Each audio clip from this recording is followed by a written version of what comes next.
have in front of us is an agenda. If someone would like to move, Councillor Rihanna Hansen. Yeah, I move that we approve the agenda for council meeting on January 13th. Were there any questions or concerns with the agenda? Seeing none, all those in favor? Carried unanimously. Takes us to our minutes from the December 16th meeting. If someone would like to move those. Councillor Brewster. I move to accept the meeting minutes from December 16th. Thanks.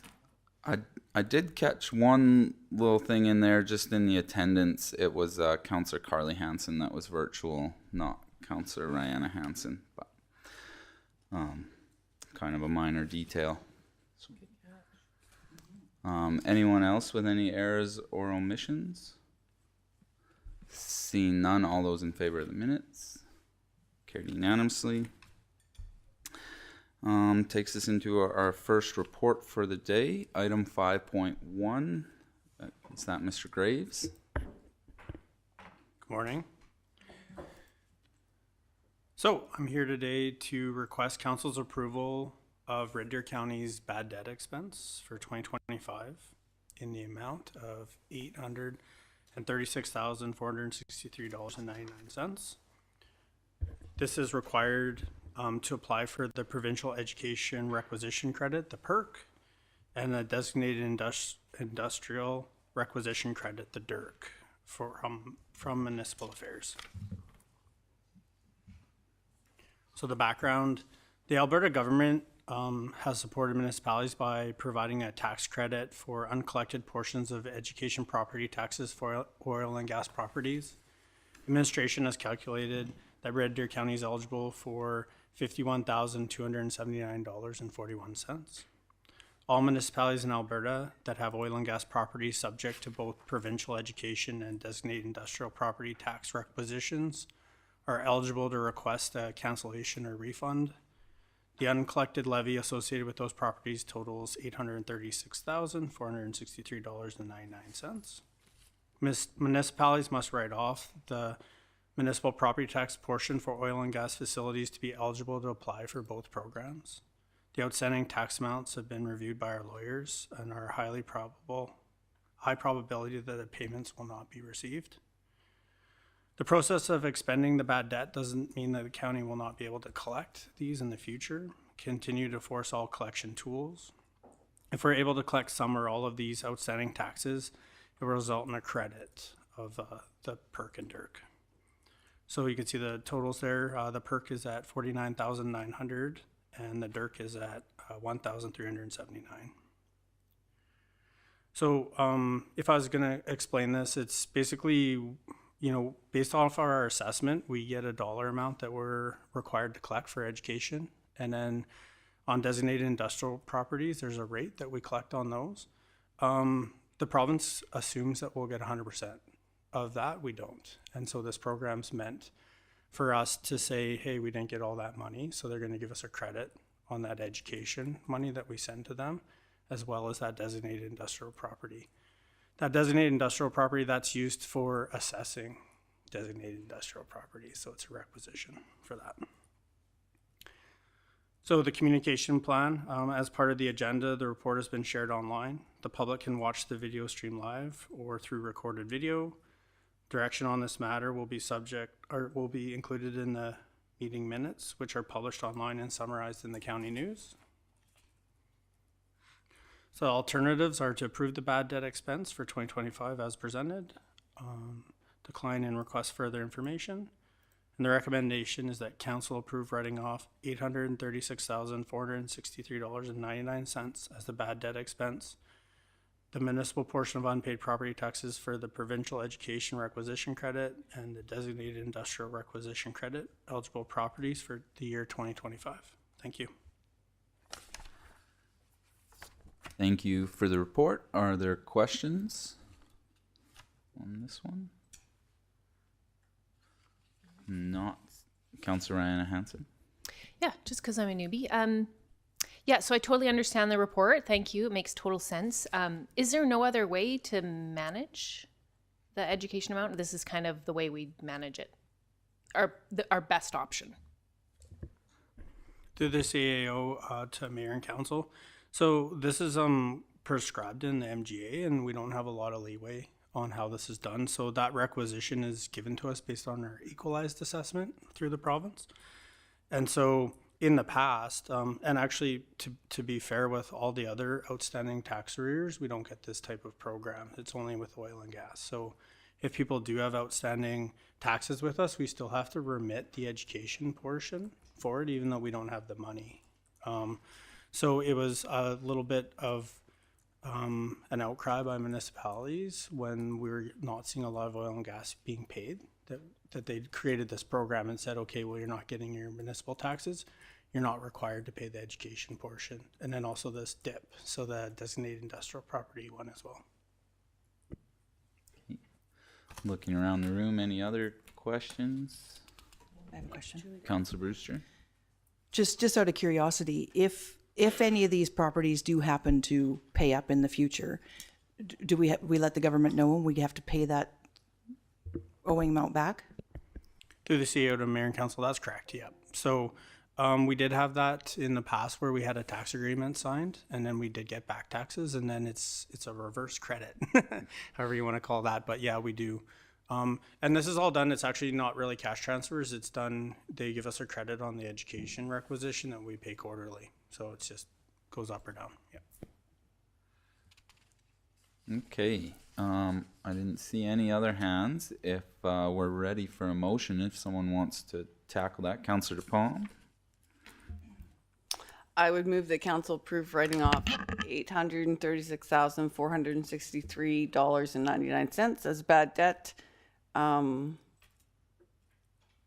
to get the Provincial Education Credit and the Designated Industrial Requisition Credit eligible for the properties for the year of 2024. 2025. Oh. Just clarity, Mr. Graves. Through the CAO to mayor and council, it is 2025. Perfect. Thank you. Comments or debate on the motion? Going around? No. Not seeing any? Yeah, I would agree. It is pretty straightforward. We've done this the past number of years.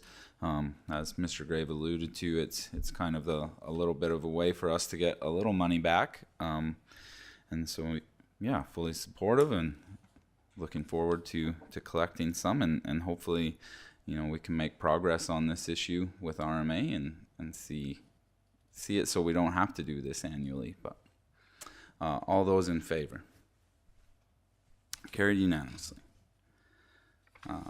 Item 5.2, firefighter safety equipment. I think we have some guests here for that Mr. Brand wants to introduce. Yeah. Oh, man. Great time to have a frog in my throat. Through the CAO to mayor and council, I just want to take the opportunity. You can come sit up front, too. I would just like to take the opportunity just to introduce you, if you have not yet had the chance to meet either of them, to Fire Chief Drayton Boussier and one of our deputy chiefs, Deputy Chief Travis Allred. We have two deputy chiefs. Deputy Chief Byron Skidmore is the other one. So they'll present the report. I just want to preface this report that Chief Boussier will go through. This is in front of council because the procurement policy requires council to approve all contract awards over $1 million. So while it's in budget, and you might remember, like, it went through and it was approved in budget, in order for us to actually process the contract, it comes to council. So that's kind of the mechanism by which and by why it's here, and I'll leave them to take you through the details of that. Thank you. Welcome, and go ahead with your report whenever you're ready. Excellent. Thank you. So like Director Brand just introduced, we're here to seek council's approval to award the purchase of our new SCBA masks and cylinders. This is a total replacement of all of our breathing air equipment across the county. So our current equipment is at or near, some of it beyond, to be honest, its service life, and as such, the serviceability, repairs, and maintenance become more difficult for us. As Director Brand also already said, in 2026, capital budget includes $1.2 million for this project. Our intention is to purchase MSA G1 SCBA, so that's the brand of the SCBA cylinders and masks, and we're going to do that through the canoe purchasing program through RMA. And because of the way that these things work for us, there is only one vendor available for that brand in Alberta, which is Rocky Mountain Phoenix, based in Red Deer. It's also our desire to partner with the town of Innisfail on this purchase. So we own some of the equipment in Innisfail's fire hall already, and then they try as much as possible to be compatible and equal with what we have, and so they plan to replace all of the SCBA that they own at the same time as us. So it just makes sense to get some economy of scale and partner on the purchase with them. So financial implications for this, really funding for the project was already included in the 2026 capital budget to the amount of 1.2 million. The total project cost, including Innisfail's portion, is what you see there. So the 1,237,000. Red Deer County's portion of that is under budget for what we had allotted for at the 1,098. And then the town of Innisfail will pay the balance, which is just shy of 140,000 for their portion of the project. This is a standard communications plan, so part of the agenda package online, and then public can view videos as is the standard process on that. So some alternatives. So our recommendation is option A. So approve the contract to award to Rocky Mountain Phoenix through the canoe program. The other alternative would be that we award the contract for just our portion of the purchase, and then the town of Innisfail would have to buy on their own. And then, of course, deny our recommendations and provide some further direction for how you'd like to see this project take place. And then, like I mentioned, the recommendation is that council award the contract to purchase the SCBA equipment to Rocky Mountain Phoenix through the canoe purchasing program in the total amount of $1,237,000. Perfect. Thank you for the report. Are there questions of the report? Councillor Gerard? Do we know when Innisfail is going to reimburse us on the total amount? Yeah, so through the CAO to Mayor and Council, we do have a purchasing agreement ready for signature with the town that we'll execute after this is approved, and I would imagine they'll reimburse us shortly after we receive the invoice.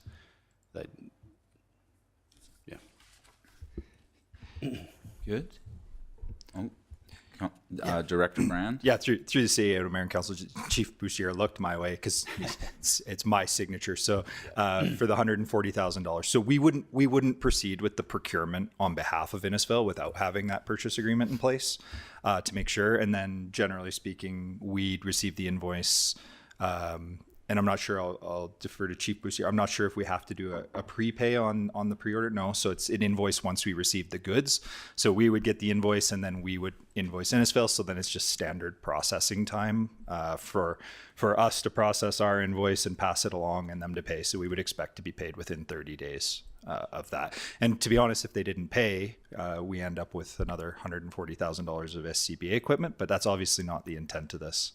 The intent to this is to be able to have them tie in with us. And I'm Chief Boussier, I'm not sure if you can clarify how many sets of SCBA we have in Innisfail that are ours versus how many they're planning to replace. Sure. to join. Yeah, so Innisfail Fire has 14 full sets of these.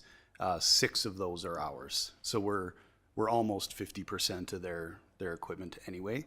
Which is part of the reason why it makes so much sense for us to just do it together. Okay. Yeah, we'll go around the room. I've seen a few hands. Councillor Carly Hansen. Good morning. Thank you. Just out of curiosity, how many, and we're getting the SCBA tanks, packs, masks, the whole 9 yard. And how many? How many does 1.2 buy us? Is that one for everyone?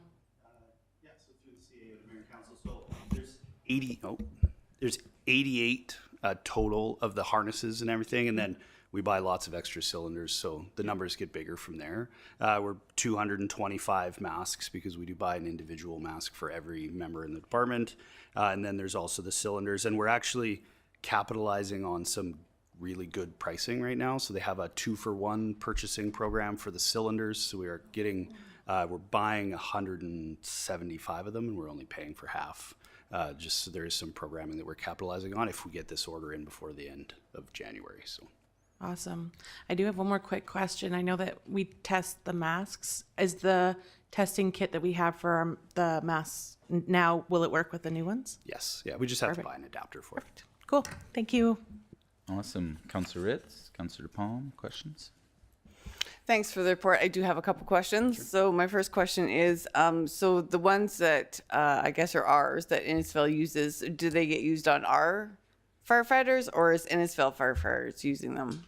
Sure. So through the CAO to Mayor and Council, so they are used by Innisfail's firefighters, and that's part of our service agreement with the town of Innisfail. So we own some of the apparatus in their fire hall, and then all the equipment that's on those trucks, and then they operate those trucks and equipment on calls in their response district in the county. Okay, so there's like a contract then or something set up for that. Okay, and then my other question is, so what happens to all the ones that we're replacing? Are they thrown in the garbage? Are they reusable, or are they donated somewhere, or what happens to them? So we haven't fully finalized that plan yet, although my preference would be that they get donated somewhere. I know we've mentioned the programs we're involved into to previous councils before. So there are some societies in the province that take this old equipment and donate it to fire departments abroad, so in other countries that don't have to adhere to the same standards of life cycle that we do. So that's most likely what we will do. Some of it, unfortunately, is totally at its end of life and will just get destroyed. But the bulk of it, we're hoping to pass on to something else. Okay, thanks. Councillor Rihanna Hansen. Yeah, thank you. My only question, and it's out of curiosity, is what is the benefit of putting this order together with Innisfil? Is there a benefit of a larger order, or is it just a benefit of a relationship, and what does that look like? Yeah, I would say all of those. So there is some economy of scale here by ordering everything at once.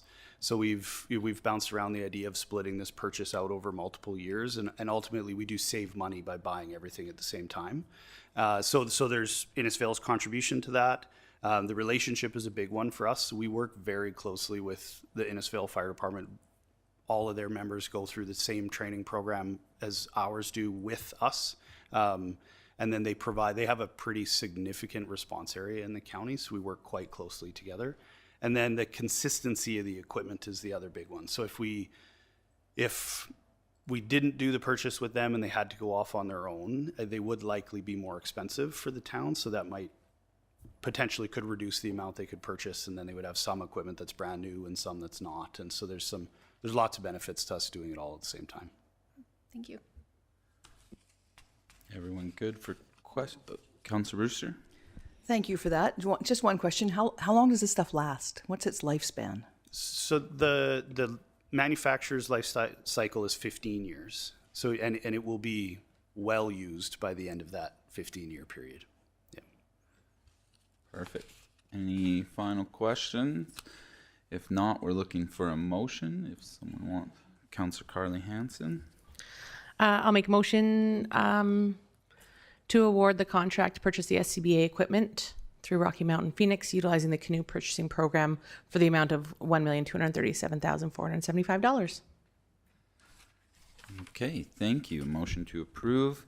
Councillor Brewster, any comments, thoughts? Councillor Gerard? Councillor DePalm? No, seeing none. Well, I would like to just note it's January 13th and we have our first item coming in under budget. That's pretty cool. Appreciate your proactive approach, because that obviously recognized some cost savings, and this, of course, utilizing RMA and canoe I think is always going to be a benefit, and it's great to see we're taking advantage of that program.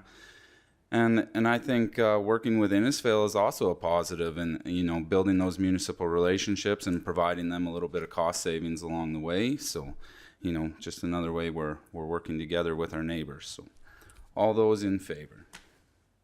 Carried unanimously. Moving right along into item 5.3, tourism Red Deer.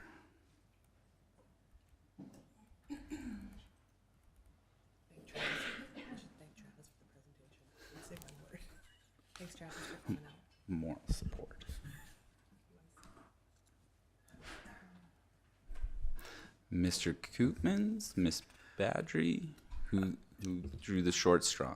I'd like to just do a quick introduction, if that's all right. Yeah, and, for sure. To Mayor and Council, and good morning. What we have today is I have the pleasure of introducing our Economic Development Officer, Sandy Badry with Red Deer County. And Sandy also sits on the board of Tourism Red Deer as an advisor. And in the gallery, if it so pleases Mayor and Council, that if there are specific questions afterwards, we have the CEO from Tourism Red Deer, Jesse Smith, in the gallery as well. Perfect. Thank you. We're ready when you are. Hey, good morning, Council. The purpose of this report is to consider a 3-year funding request from Tourism Red Deer. So Red Deer County has supported Tourism Red Deer with an operational funding since its inception in 1988. And TRD has requested funding in the amount of $136,100 for the years 2026, 2027, and 2028. This is an increase of $11,100 from 2025. $86,100 of the funds will go towards the fee-for-service, which is their operating budget, which will continue to support TRD in their day-to-day operations as our Destination Development Corporation for Red Deer and our region. The remaining $50,000 of this funding will be used to continue to strategically invest in the major and regional events selected by the Event Advisory Committee and TRD Board of Directors to attract and support the events that will drive our visitor economy and allow all stakeholders to benefit from hosting these events in our region. As the DD for Red Deer County and region, TRD's role is to be the go-to organization for all things tourism and lead the development of Red Deer and region into a compelling tourist destination that is animated by attractive experiences, engaged visitors, exciting events, and welcoming hosts. Revenue is generated for Tourism Red Deer through different streams. Fee-for-service from the City of Red Deer comes in at 40%, fee-for-service from the county at 7%, annual membership fees is 2%, visitor guide marketing revenue is 1%. Miscellaneous revenue is less than 1%, which is their vending machines and stuff like that. 2025 DMF portion is estimated at around 35%, and the Destination Marketing Fund is the 2% hotel fee on the overnight stays that we receive from the hotels Red Deer that we work with. And the Travel Alberta comes in around 15%, and this is a restricted grant that we get for Travel Alberta, which is not guaranteed, so we don't rely on that. So to date, Tourism Red Deer has 164 members, which consist of 19 fee-for-service, 27 not-for-profit, and 15 regular members. And 2025 was the last year of Red Deer County's 3-year commitment to TRD for both fee-for-service funding as well as event funding. While the event funding has consistently remained at $50,000 per year, the fee-for-service has increased from $50,000 in 2023 to $75,000 in 2025. In 2023, TRD adopted the Tourism Red Deer Business Development Plan. Red Deer County and the City of Red Deer councils both committed funds to use to attract events that would drive our visitor economy, with primary goal being by 2030, Red Deer will be recognized as the top major event destination among mid-sized cities in Canada. While Red Deer County participating in the adoption of the TRD Business Development Plan, all medium and large funding requests that come to Red Deer County for sponsorship are passed along to TRD excuse me, as a funding partner for Red Deer County. This does not preclude Red Deer County from sponsoring an event on their own and branding the name of Red Deer County, as we have with AgriTrade. However, it does enable Red Deer County to pass along any requests we receive to TRD as our funding partner at our discretion. So over the past 3 years, TRD has successfully attracted and executed a number of events which have brought a significant amount of economic impact as well as location identification to Red Deer County, and the region, Not only have the events themselves been successful, but the economic spin-off has been significant to the local economy. And I'm not going to list all these off, but I'm sure many of you attended some and experienced the success and excitement they brought. And I've included the 2027 IIHF World Juniors because we're really excited to host these next year. So the financial implications are Tourism Red Deer is asking Council to consider funding in the amount of $136,100 for each of the years 2026, 2027, and 2028. This money will be used for the operating and events costs for Tourism Red Deer. The funds awarded to Tourism Red Deer will come from the events development contributions budget.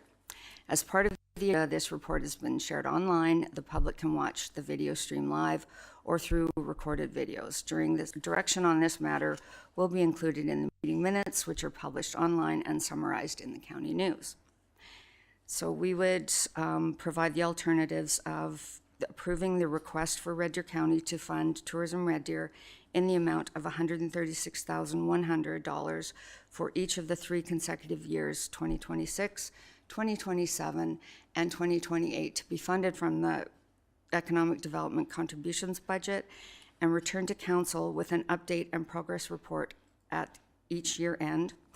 Approve an alternate level of funding for each of the years 2026, 2027, and 2028 to be funded from the Economic Development Contributions budget and return to Council with an update and progress report at each year end. Approve an alternate level of funding for 2026 to be funded from the Economic Development Contributions budget and return to Council with an update and progress report in late 2026, or refer this matter to the administration for further information. It's our recommendation that Council approve the request for Red Deer County to fund Tourism Red Deer in the amount of $136,100 for each of the 3 consecutive years, 2026, 2027, and 2028, to be funded from the Economic Development Contributions budget and return to Council with an update and progress report at each year end. So, are any questions? Okay, thank you for the report. And if I were to bet, I'm going to guess we have questions for Tourism Red Deer. Miss Rodwell, just our meeting procedures, would we be okay to bring Mr. Smith up? Okay. So if council's in agreement, what I would suggest is we bring Tourism Red Deer up first and do our questions of them and then go into administrative questions. I'm not seeing anyone opposed. No.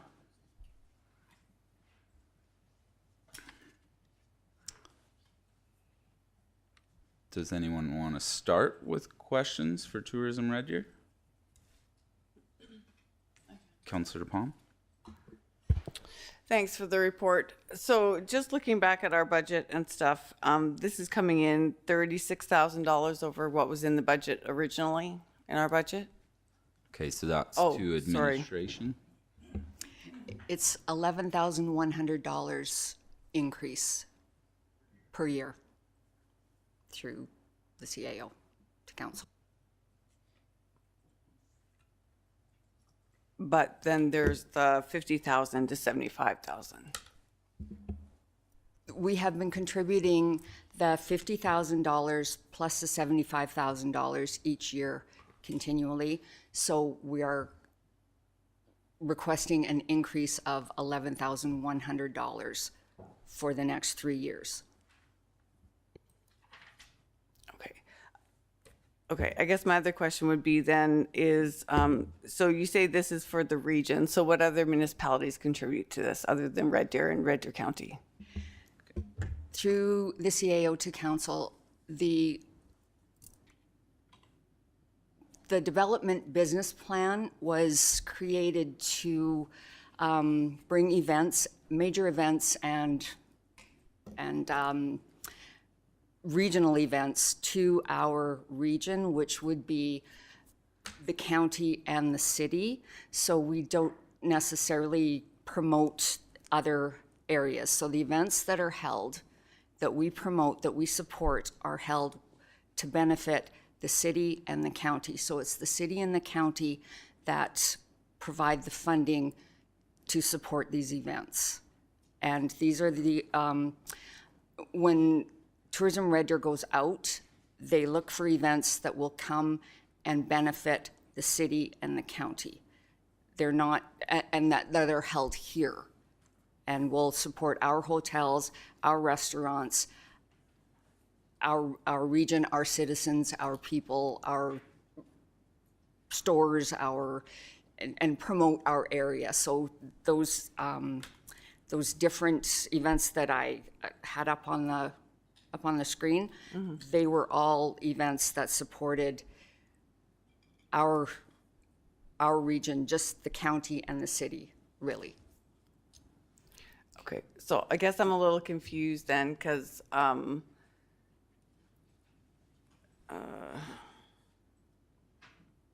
so they've always got the 75,000 and the 50 in previous years, Correct. and now they're only asking for 11,000 more Correct. on both of them. Correct. Although we've always supported fee for service since 1988. There has been incremental increases since 1988. But since the business development plan has been implemented, that's when we started contributing the $50,000 extra, which has been for the last 3 years. That has not increased. So the 50,000 or the 75,000 is for operating, Correct. and the 50,000 is for events. Correct. Okay. So I guess one more question I would have, everything has gone up, and I totally get that. But in that being said, this is taxpayer money. So did everybody sharpen their pencils and maybe get rid of stuff that nice to have, but don't really need? Absolutely. Absolutely. I might defer to Jesse. He created the budget. Sure. Good morning, everyone, and through the mayor to members of council. I think when we initially embarked on this in 2023, when we first put this business forward plan forward to the county and the city, we didn't know what we didn't know. And so the first time that we received this funding from the city, or from the county, we were sort of working on a business plan that we had to develop and we had to implement. And so since that time, we've been in a 3-year agreement with Red Deer County, and I think we have a better sense of what we need to do to be successful in this arena. And so this is 2026 will be the first year outside of that 3-year agreement that we've had with the county. And I think we have a better sense of what type of things we need to do as an organization to continue to be successful and to continue to maintain that momentum that we've developed over the last 3 years. Okay. So those are my questions for right now. I do have more, but Okay. So we'll go around the room. Councillor Ryan Hansen. Morning. Yeah, my question is, I guess, is a little bit around the dollars as well. I understand that that's continually happening. Can you maybe speak to whether the costs increasing are because of costs are increasing for things, or or are we doing more that we're needing these extra funds? Through the mayor to members of council, I would say it's that and many other things as well. And so I think it's no surprise in any organization that inflation has increased and costs have went up in everything, whether that's benefits, whether that's legal fees, whether everything, cost of doing business. The other thing I would add too is that we are doing more, and so we continue to grow. When this business plan was approved and when we had our first agreement with Red Deer County, we had 3 staff, and now we've grown to have 8 staff. And so we are definitely achieving things faster and quicker because of the increased capacity that we have with our ability to do what we are doing. Lastly, I would suggest that in the previous 2 years, we've been able to allocate some of these cost expenses to a Travel Alberta grant. And so one of the concerns that I have with allocating ongoing operational expenses to a grant is you never know when it's going to dry up. And so I don't want us to be in a situation as an organization to be unsustainable if for some reason that grant goes away, or if they change the eligibility of that grant. And so for the past 2 years, we have been able to fund some things through that grant. And in 2026, I have reservations that we will be able to fund those things through that grant. And so we need to find an alternate funding source to help with that. And that slight increase would be a contribution to that. Okay, I'm good for now. Councillor Gerard. Yeah, thanks for the report. I'm all for the economic development. So, but I do have a few questions on this increase, and I know it's going to be really hard to answer. But what kind of ROI do you see with this increase over these next 3 years? Through the mayor, really hard question to ask. Hard question to answer. Yeah, no, I guess easy question to ask. Through the mayor, I think the easiest way to describe that is the return on investment specifically to the events that have come in to Red Deer since 2023, 23, 24, and 25. And so in 2023, we had an estimated economic impact of 34 million. In 2024, we had an estimated impact of 20 million. And in 2025, we're proposing approximately 27 million of economic spinoff for the events that are coming through our community. This increase will enable us to attract more events to our region. And so part of getting the event, and I think I spoke with this council about this during the event cycle, is the more event attraction summits you're able to go to, the more events you're likely to bring into the region. And so I think that as we continue down this strategic path that we're on, this increase will contribute to more events coming to our region, and I also think that it will continue to put us on the map among other mid-sized cities across Canada, but more specifically in Alberta. Well, I appreciate that answer, and I do agree. Like the more exposure we get here in the county with events, the better off we are going to be with. But we are using taxpayers' money to attract this, so we do, like Councillor DePalm said, we do have to be as sharp as we can on these numbers. So. But I like your report. Councillor Brewster? Good morning, thank you. I have a couple of questions. In the report, it says that by 2030, Red Deer wants to be recognized as one of the top major event destinations by mid-sized cities. Where are you at right now? Ish. Through the mayor, that's a really good question, and I have never really thought about that before. That came directly from the business plan that was approved in 2022.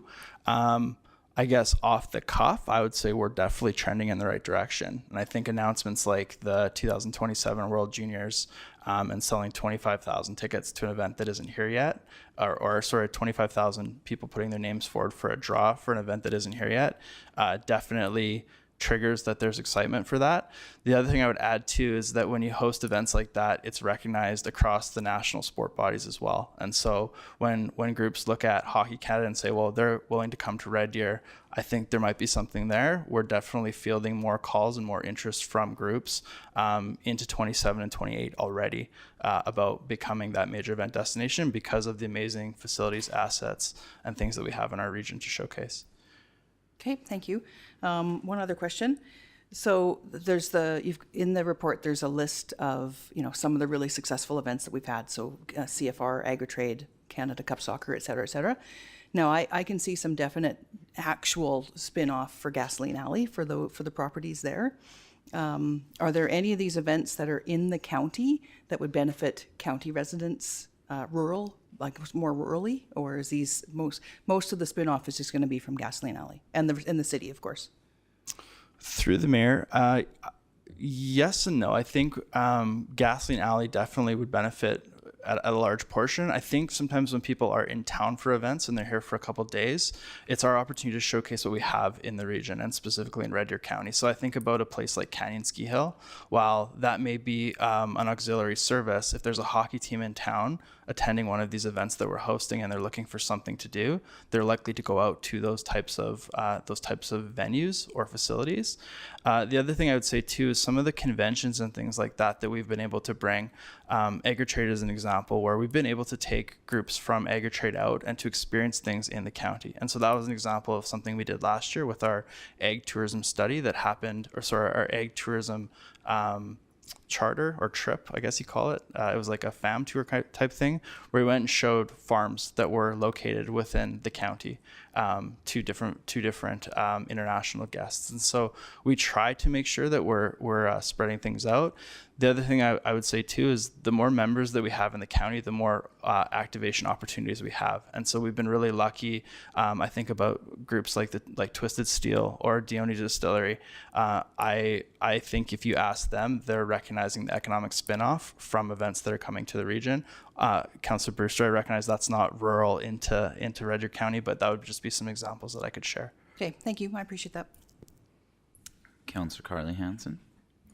I just wanted to chat a little bit more about the grant, the Travel Alberta grant. You've already applied for 2026 then, and has it been granted then for 2026? And so is it yearly? And what is the backup plan if you don't get 15% is a big number? So what is there a backup plan? Are we the backup plan? Through the mayor to members of council. So with Travel Alberta, we received it. We have a sort of a verbal commitment for 3 years now, recognizing that we don't get that confirmation until April 1st. And so they have to pass their treasury before we know what we're getting for our allocation. And so early indications signal that they're not anticipating a significant change. It could be a slight reduction. However, that's just how it goes sometimes with the government of Alberta. What we've done with our grants is we've been intentional about not allocating funding to things that are operational and essential to happen every day. And so we've looked at that grant as a bonus. And so we couldn't run the way that we're running without the Travel Alberta grant. We're not at risk of closing our doors or anything like that. When we receive that Travel Alberta grant, it enables us to do more, and it enables us to do more quicker. And so things that might not get done till 27, 28, because we have a grant and it's eligible under the restrictions that they provide to it, we're able to do earlier, we're able to do faster. And so that's what we use that Travel Alberta grant for. It's offset by expense. So whatever we receive for revenue, we expend, and it has to balance. I have to report on it this month for 2025. And that's kind of how we use that grant. Okay, thank you. Thank you for your report. Councillor Ritz. Thank you for the report. And I just want to also say I greatly appreciate all the work that you've done and the efforts that you've put in this 3-year plan and the achievements that you've been able to gain. So the other question I was going to ask is, you touched on it a bit, but the county is able to defer a lot of the smaller organizations. Do you know how many events you run through that matrix annually? Because I know that there are a lot of that aren't highlighted here maybe, but there are a ton of events that you go through that process with that do benefit county. Sure. Through the mayor to you, Councillor Ritz. So the events that were coded by administration are just the events that we financially support. And so we receive, if Nicole were here, she would tell you she gets 2 or 3 emails a week for events that are looking for support. Support in Tourism Red Deer doesn't always come in the form of funding. And so part of our mandate with event producers that come through is to help them make their events successful here. And sometimes it makes sense for it to be a sponsorship and an activation for Tourism Red Deer on site, and sometimes it doesn't. And so we do things like social media support. We work with our membership organizations to find other sponsors for them. We make sure that they have the venues that they need and that things are running smoothly for when they're here.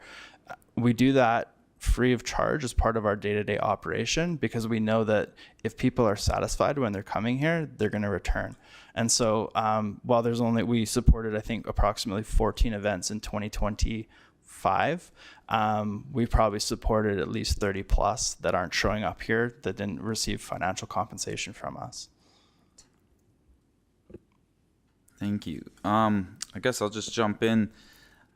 The question was kind of already asked about other municipalities, and I certainly understand the relationship with this body and the county and the city. But in reviewing the business plan, one thing it did speak to was potential sources from other municipalities, and I know you do work in other municipalities, and even Red Deer County as a region has a number of municipal partners. So I'm just curious, has that part of the business plan been explored at this time, or is that something that you're looking into? Through the mayor, I think it's something we'd always look into. If there was ever a municipality that wanted to contribute to Tourism Red Deer, we'd be more than happy to explore a partnership opportunity. right now, our funders are Red Deer and Red Deer County. And so those are the groups that we're going to continue to support. In terms of conversations, we have started preliminary conversations in previous years about with other municipalities surrounding.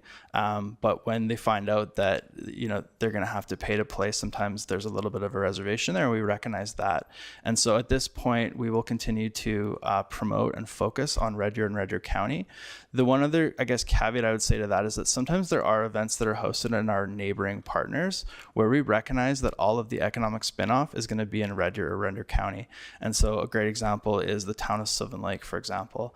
If they're looking for hotels in Sylvan Lake and it's a big enough event, they're more than likely staying at either Gasoline Alley or they're staying on the north side of Red Deer. And so we haven't had a ton of those. I think we had one of those in Blackfalds in 2023 where we supported an event in Blackfalds because all of the economic impact was coming into Red Deer and Red Deer County. And so we're intentional about how we do that. And that's one of the parameters that we look at when we're supporting an event that's not in Red Deer or Red Deer County. Okay, fair enough. And, in regards to, the increased ask for funding and, I guess, and again, this might be one of those questions maybe you can't answer just yet, but do you know what sustainability kind of looks like? Like, as your organization continues to grow, obviously there's huge impact to that, but is that going to just keep coming with an increased ask for funding, or do you see a level in the future where this is going to kind of equal out? Through the mayor to the mayor, I do think that we're getting very close to being the right sized organization. One of the things that we've been working really hard to get into place is, what does that right size look like, and what is it realistic for us to achieve in a year? It's one thing to have the funding, it's another thing to get the work done. And so we're getting to the place where we're 8 staff. I think that that's probably about the right size from a staffing capacity perspective. Where I think we're continuing to monitor is other agreements that we have. And so things like Travel Alberta. If Travel Alberta wants, and they want to make Red Deer a destination in Alberta that people are going to want to come to, we can put our foot on the gas on that, or we can slow it down. And so I do think that our goal is to continually become less reliant on municipal funding, and that's always been in the business plan. We've done that year over year between the city and the county in terms of operational. Our budget based on the revenue that we receive from the municipalities has decreased year over year as we grow. And so that's an important thing. Administration mentioned the destination marketing fee. That's a fairly new agreement. We're only 3 years into that agreement. Unfortunately, terms of that agreement are confidential between Tourism Red Deer and the Hotel Association. But what I can say is that our reliance on that funding has increased year over year, and we are receiving more funding through the hotels year over year. Okay. Are there further questions for Mr. Smith and Tourism Red Deer? Councillor Ritz. Okay, and then we'll open it up. Through the mayor to tourism. With the destination marketing, is there the possibility, I know it was talked about with funding from different municipalities, but can you open up that DMF to other municipality hotels? Sylvan, Innisfil, Olds, I'm just wondering if that's a possibility, because that's definitely a growth potential. Through the mayor to Councillor Ritz, I would love that to happen. I don't know if those property hotels would join our DMF, but that's definitely something we could explore. Typically we want our event producers staying at our hotels that are in our hotel partnership, because it benefits them and it benefits us. And so I would be more than happy if any councillor would want to come have that conversation with me with any of their surrounding municipalities. We would always welcome more currently non-DMF hotels to join our DMF. Councillor Palm. Thanks. So I guess a couple questions would be, for the 27 nonprofits and the 115 regular members, what do they do? Through the mayor, sorry, just what do they do? Meaning, what type of members are they, or are you talking what do we do for them? Well, the nonprofits, are they there to just volunteer, or do they get paid? And same with the 115, it says regular members. What are they? Who is that?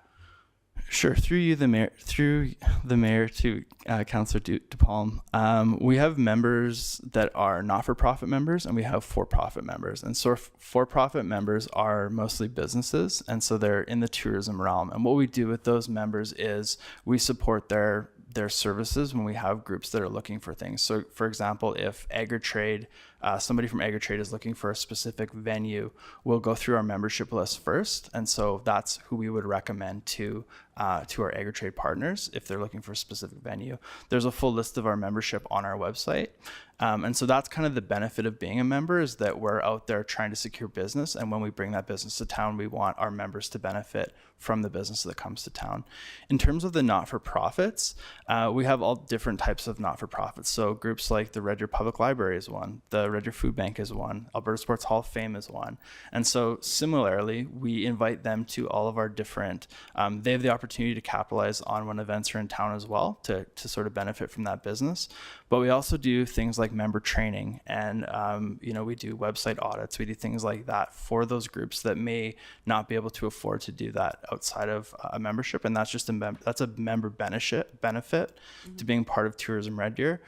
We want to make sure that when groups come to Red Deer, they have an amazing experience, and part of that is making sure that our businesses are ready to welcome visitors to the region when they're coming here. Okay, and so the annual membership fees, all these people pay or businesses pay a membership annually. Through the mayor, that's Part of correct. this. Okay, thanks. Councillor Ryan Hansen, you can pass if you're good. Can we ask admin questions or just? Yeah, so we'll finish Yep. with Mr. Smith, and then we can go to admin questions. Okay. Yes. So I will thank you, Mr. Smith, for attending. I think that was very beneficial. So we will continue along with administrative questions. Councillor Hansen, you can have the floor first. Yeah, just wondering from admin, did we calculate in an increase in our budget, or is this something that's going to be over and above that we need to now account for differently?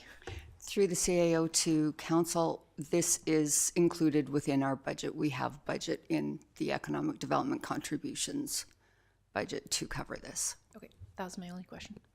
Okay. Other questions for admin? Okay. Councillor Ritz, Councillor DePalm, any questions for admin? No. Seeing none, Councillor Ritz, I believe you're the appointee. I'll give you first crack at a motion if you want, or I can open it up to.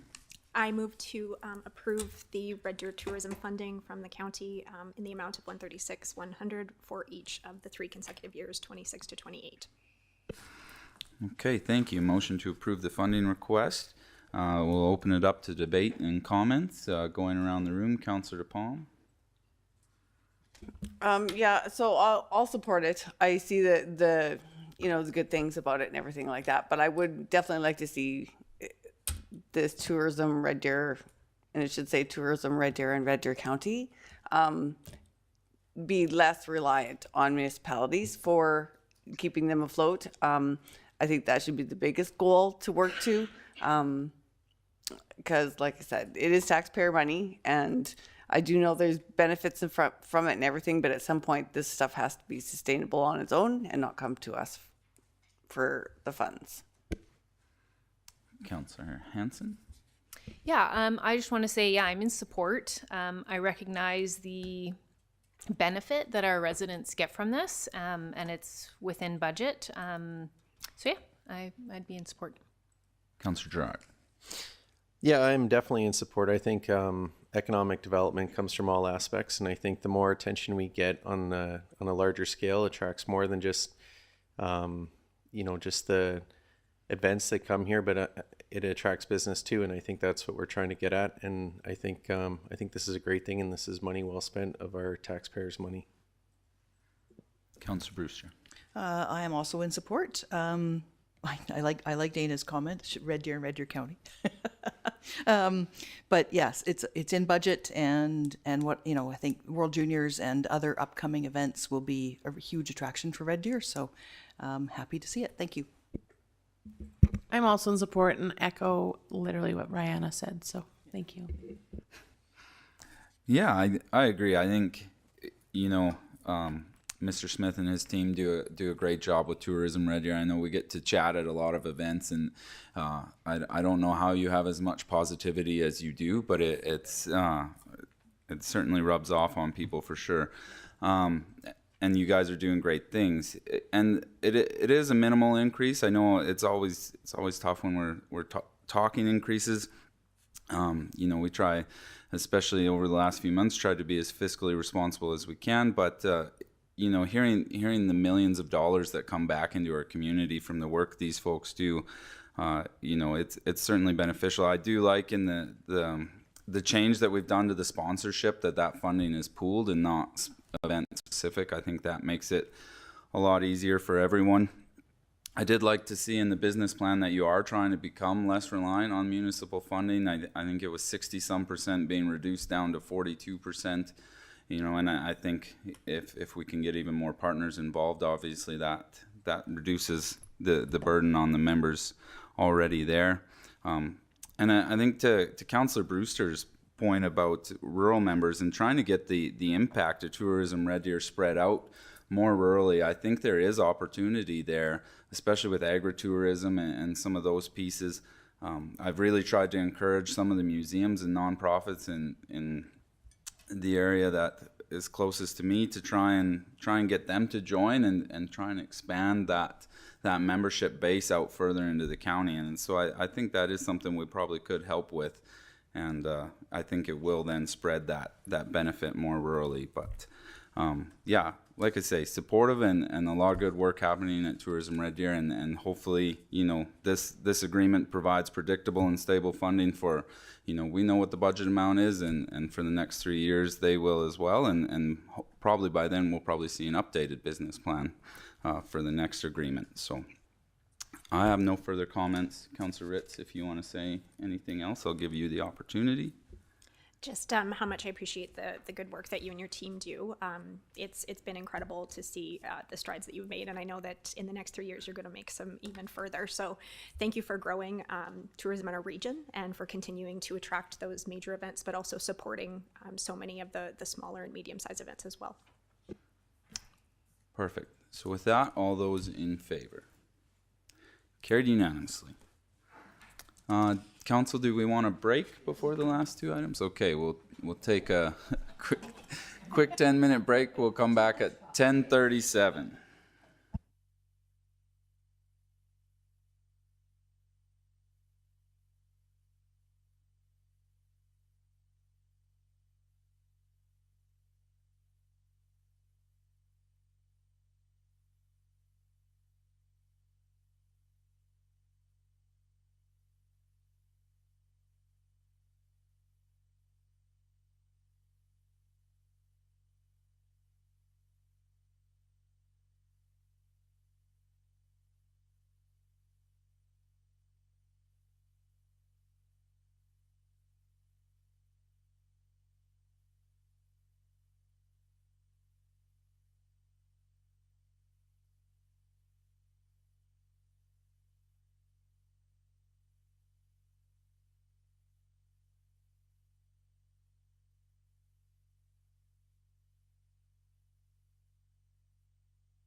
first times in a while we've been on time from a recess, so we're doing really great today. We'll move right into item 5.4, Rural Connect appointments. Not sure, is that Mr. Dietrich?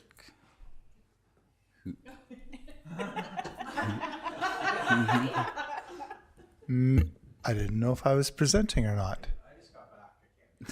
I actually thought Jen was going to present and we would answer questions, but I must have misinterpreted that. So. Oh, okay. Well, do we have a presentation? No. No. And action. So the report was in your council package, and the intent of the report is to essentially appoint Mayor Ramsey, replacing CAO Herzberg on the Rural Connect board. The reason is twofold. We have a lot of big decisions moving forward in the next 3 years. And it's important that Mayor Ramsey and council be on the board, just to provide that oversight and guidance respecting the business that we are in. Mr. Herzberg has done it for a number of years. He feels this is the time to back down from the thing. I would be on the board just at least for the interim, whether that's a year, 2 years, whatever council would like, just to provide some continuity, because I've been pretty invested in the construction of the network, and to provide that administrative continuity, as opposed to just 2 new councillors coming on, not understanding what we're doing and where we're going with Rural Connect going forward. So the appointment of Mayor Ramsey would be that he would be one of 7 people on the board. We have 4 municipal representatives, 2 from Red Deer County, 1 from County of Paintearth, and 1 from the Village of Delburn. Equus itself has 2 members appointed, and then we have a public member at large who chairs the board. So sort of the referee, to lack of a better word, between the administration of the municipalities and Equus, which sometimes can be at odds. So I think this is a pivotal moment for Rural Connect, and we feel that having Mayor Ramsey on the board provides a high level for especially council, knowing that you have someone on the board reporting back to you and looking at it from a different lens and perhaps offering a different expertise. So with that, we are recommending, and I don't know how we've worded it, a reappointment, or let's go to the recommendation. That council appoint mayor and assistant CEO to Rural Connect Board of Directors. Thank you. Okay. Thank you for winging it. We'll go to questions of the report. Are there any questions? Yep, go ahead, Councillor. How often does this board meet? Is a question that I have. Through the mayor to Councillor Hanson, probably once a quarter at a minimum. But that said, there are committees. So there's a governance committee, finance committee, and so I would say no less than 2 meetings per quarter are required of the mayor, and that could be up to 3, but no less than 2 per quarter. And it depends on which committees Mayor Ramsey chooses to be on. Okay, thank you. Any other questions? Yeah, Councillor Hanson. Yeah, just wondering, being on there, what are the responsibilities? What are the powers they have? Through the mayor to Councillor Hanson, we're essentially running a business. We've created a child and a business, and the business is providing rural internet services. So it's a governance board, but it's and that's we struggle at times because we want to all be operational and try to help, but it is approving the marketing plan, approving strategically where the construction will be. It's about looking at getting the best bang for the buck in terms of, we have a network. What are we going to be targeting in terms of economic development? And so we have commercial interests that we want to target and provide that guidance. It is also providing guidance respecting where we should be seeking additional revenues. And so there's a lot of ideas what we could do for additional revenues, but there's also the reality is that capacity of the staff and the capacity of the team that we have. So Rural Connect has 8 employees, 4 of which form an administrative construction management aspect, and then 4 are in terms of network operations and keeping the lights on for rural internet. So it's providing that oversight of not spreading the staff too thin, making sure that we're trying to get the deficit down in terms of the, trying to get more customers on board. And so now that we have the network lit as of December, it's all about customers moving forward. And I sense that'll be the main focus of the next 2 years will be increasing revenues through customer attraction as well as service provision through enterprise clients. Further questions? Not seeing any. I would be looking for someone to make a motion at this time. Councillor Gerard. I motion the council appoints our mayor, Mayor Ramsey, and Assistant Chief Administrative Officer, Mr. Dave Dietrich, to the Rural Connect Board of Directors. Okay, thank you. We now have a motion. I would open it up to comments or debate on that. Councillor Ryan Hansen. Yeah, I like the idea of having a member of council on the board there. So I'm supportive. Councillor DePalm, Councillor Ritz, Councillor Carley. First, thank you, Curtis, for the time put on the board, and I am in full support of Mayor Ramsey being added. Councillor Brewster? Yeah. Okay. Yeah, well, I appreciate council's support and kind of volunteering me for this. All kidding aside, I think, we set it up a certain way in the beginning to be very technical because that's the stage it was at, and things evolve. And, as we heard in part of the report, it's becoming a little bit more political. I think there's, still a lot that needs to be done to get this to a point of sustainability. And so I think having a bit of a political influence on that board or a political voice there, I think is going to be beneficial. And hopefully that kind of increases the communication with council, that I can kind of bring back what's going on and take your feedback forward as well. So I think it'll be good having technical and political, and hopefully we can get this thing to a point where we can even maybe make it a little bit more arm's length from the county. But for the time being, this certainly seems to be a good direction. So, Councillor Gerard, I don't know if you have any final comments.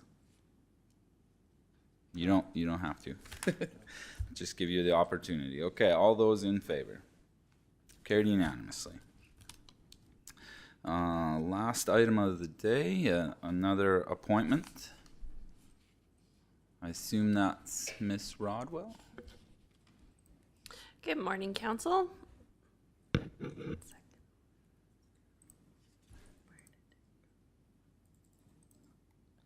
Sorry, my report just closed, of course. It was up.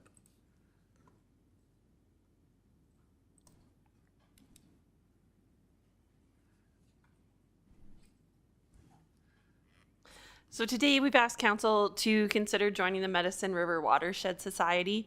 Red Deer County Council requested the opportunity for Council to be able to consider this matter.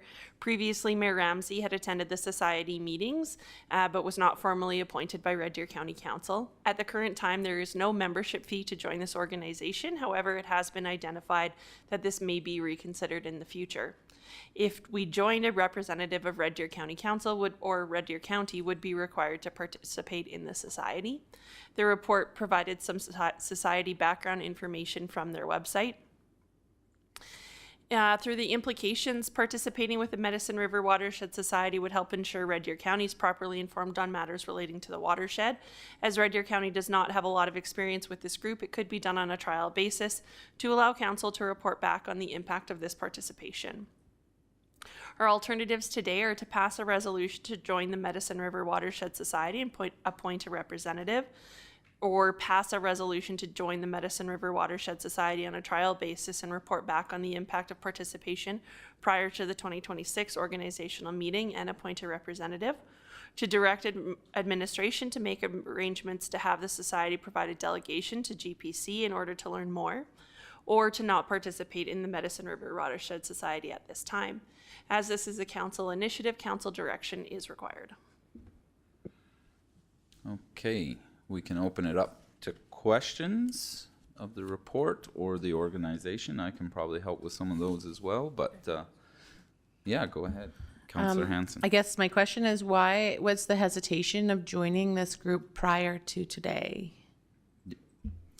Through the mayor to council, to be honest, this item hasn't really come forward before. So this was the first time that I've seen it. It may have come up prior to my tenure here, but most certainly this is the first time it was formally addressed. So this is the first time it's been on council's agenda. I believe they did send a request early in the previous term, and we were considering some of our external committees at that time. You know, it largely impacted Division 5, and so I kind of said, I don't think it needs to be a formal appointment. I don't mind attending their meetings. And I agreed with that up until the last couple of years as things have evolved with their society and some of the advocacy work they're doing. You know, I won't get into my opinion, but that was why I attended the meetings. I didn't feel we needed to formally be there. Okay. Further questions? Councillor DePalm. So what other municipalities are on this? It was originally Lacombe County, and then they brought in the town of Eckville, and now they've expanded Ponoka County, Clearwater County, Sylvan Lake. I'm trying to think if there were any others, but almost everyone but Red Deer County formally appointed someone in the last 2 years. Okay. Further questions? Councillor Ryan Hansen? Yeah, I'm just looking at the report here. At that bottom of the first paragraph in the background, section 2.0, it says a representative of Red Deer County would be required to participate with the society. Can you maybe just explain that a bit more? We're not required now, but we might be required, or we would be. For clarification, if you join the society, then you do have to have a representative attend their meetings, and that can be a member of administration from more of a technical side, but it does appear that most of the representatives on sitting on the board are political. Okay. I have another question. Yep. Does this overlaps the Red Deer River Watershed Association? Like, is it, how do the two of them kind of work together? Mayor Ramsey can go into greater detail, but they've identified on their website that they work with the Red Deer River Watershed Alliance, and I believe Mayor Ramsey described it as a bit of a sub-watershed, but I'll let him speak to that further. Yeah, the Red Deer River Watershed Alliance is broken into multiple sub-watersheds, and so some of the sub-watersheds aren't even active. This one has become quite active. They originally, when I came on, they were starting kind of a sampling program and trying to kind of revive their society. And so they were receiving some administrative support from the Red Deer Watershed group to do that sampling work. And like I say, now with some of the concerns around the fracking happening in Lacombe County, it has grown into more of an advocacy body. And so I do feel what I've seen happening is because the Red Deer River Watershed is a non-political group and they're science-based, the Medicine River has taken more of a political approach, but they are a sub-watershed of the larger Red Deer Watershed group. Question? Yep. So do we kind of get what we need, or is our influence felt through the Watershed Association versus being on both? I'm struggling to answer these without getting into debate about it, but you know, as stated, I do feel that the Red Deer River Watershed is more of the science-based technical, doing that kind of work, where this group recognizing a concern on a specific water body has gone to more of an advocacy approach. And so to me, that's why I feel this would be a time that we could consider actually formally appointing, is because of the advocacy they're doing with the Minister of Environment and some of the other government officials to try and bring attention to what's happening in the watershed. further questions? Kind of jumped around a bit, but Councillor Brewster. Having attended the meetings, Mayor Ramsey, I guess your opinions and thoughts on how beneficial it would be for us to have a representative there. Yeah, I think it will be beneficial.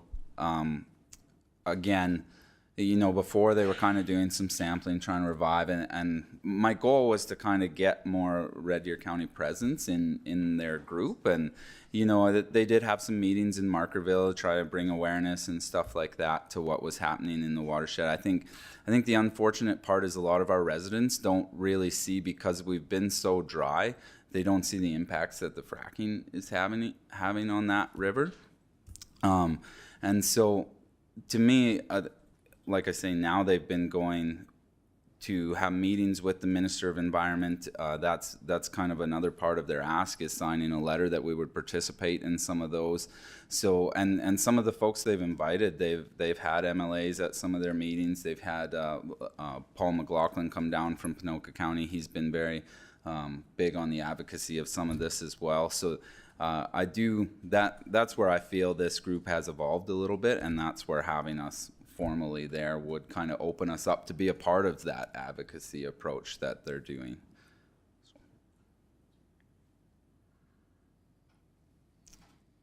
Further questions? Seeing none, is someone interested in? Sure, Councillor Gerard. I motion to direct administration to make arrangements to have the Medicine River Watershed Society to provide a delegation to GPC meeting in order to learn more about the society. Okay, so motion to have them come as a delegation. Before we contemplate this matter further, I would open it up to debate and comment on that. Going around the room, Councillor Brewster, Councillor Carly Hansen. Yeah, I guess just knowing that we have this group does have a meeting on Thursday night that I will be attending. I think I don't know if I agree with waiting and having them come to a GPC. I think that I trust that Mayor Ramsey knows his business, and that, if he thinks that now's the time to join, that maybe we should just go ahead and join. Okay, thank you. Councillor Ritz. Are the meetings monthly? You're saying there's one this Thursday, so then is it monthly? So then we'd miss month one if we waited, or potentially longer by the time we got it on the GPC. Yeah, they do meet monthly, I guess, to answer the question. Councillor Palm. I guess my thing is I don't think we need a presentation from them. And if we're going to do this, I think it's only on a trial basis only, not a permanent commitment to this, because if we say it's a permanent, then I feel that there might be connections down the road that we might not want to be involved in. So I have no problem supporting it on a trial basis only. And I guess to find out, whoever gets appointed to this, to find out what the main goal is here, because that being said, we have no control over water. It's Alberta AEC or AUC or whatever, but yeah, so on a trial basis, I could go forward to it and with it, but only as a trial, not a permanent thing, because at some point they'll want more than that from us, for money or from something else. Councillor Ryan Hansen. Yeah, I think I'd be in support. I don't think there's any harm in us having more information and kind of being in the loop, but I do agree with Councillor DePalm. I think the trial basis is a great way for us to kind of start that off. Yeah, so I I could support yeah, I have no issue, honestly, having them come present to GPC. Obviously, with my experience with them, it probably leads to, you know, a different opinion and different comfort level with this, because I've been attending some of their meetings and stuff. So, you know, if that helps kind of satisfy council where we're at, you know, I would have no problem bringing them to GPC first. I don't think that restricts you, Councillor Hanson, from attending their meeting if you have interest. And I do agree with approaching this with caution and the trial basis that's kind of been hinted at. That I do have concern that they will look for resources depending how this goes, but I think initially having that voice at the table is going to be important, because the advocacy in my mind is going to be a big piece of it. I agree we don't have control over water, that's not our jurisdiction, but I think if we're not advocating for our residents in this matter, I think the impacts of what's happening right now could have some significant impact on our residents, and we're already seeing that in some areas as well. So that being said, at this point in time, I could support the motion to bring them to GPC if that's what council needs to get more information. Councillor Gerard, I'll turn it to you. Yeah, for me, I would like some more information and a bit of a plan to see what their plan is on their overall directive. It's really good that we have people participating in the meetings, as you know, we volunteer based to go to, but you know, as a high level, I'd like to know what the goals are in the end, where they're going with this, if it is just advocacy or if it is you know, if they're looking for financial impact from us, or there's a lot of questions I would have, and I'd like to see what their plan is. So I think it's beneficial to have them come to a GPC and present. Okay, so with that, I'll call a motion. All those in favor of them attending a GPC? Opposed? Okay, that motion has been carried 5-2. So we'll leave that with administration to try and set up and bring to agenda committee, and we can update you from there. So with that, we're kind of out of agenda, so I would be looking for at least one more motion. Councillor Carly Hanson. I motion to adjourn at 10:59. Perfect. All those in favor of adjournment? And that is carried. Okay, I'll give administration